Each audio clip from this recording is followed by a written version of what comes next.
What do you guys think? About the right amount of time for that queen, that virgin queen, to have went out and got mated. There were bees all in the air. They're all over everywhere. And there's still a few coming in from that direction. I'd say this girl got mated and she brought back a nice little mating swarm.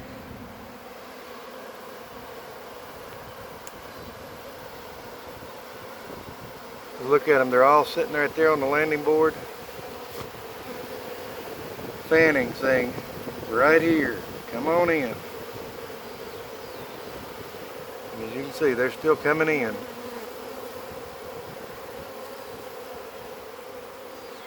They're all over the back of it.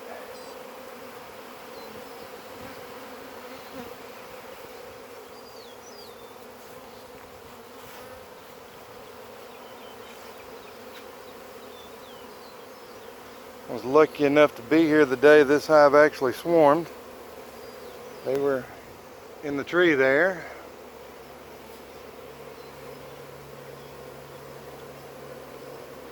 And this should be about day 6 after she hatched. Some go out early, some go out late. I watched my observation hive queen take 21 days to go out and get mated.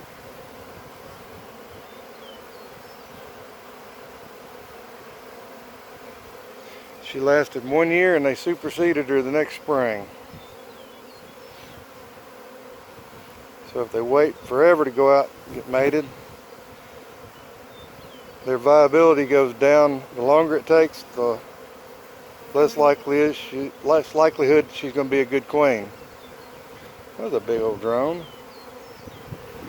Big old drone. Too bad I didn't get down here when they first started coming in. We might have had a chance to see Her Majesty come in with some boy parts hanging out.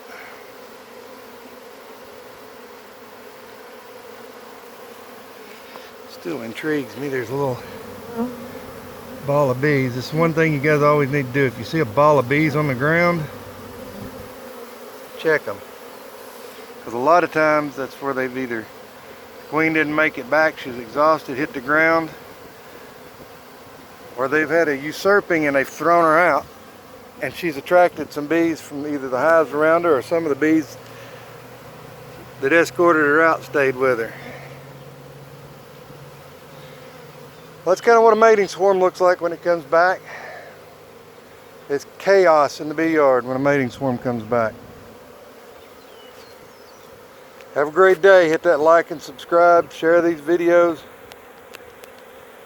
Thanks for watching.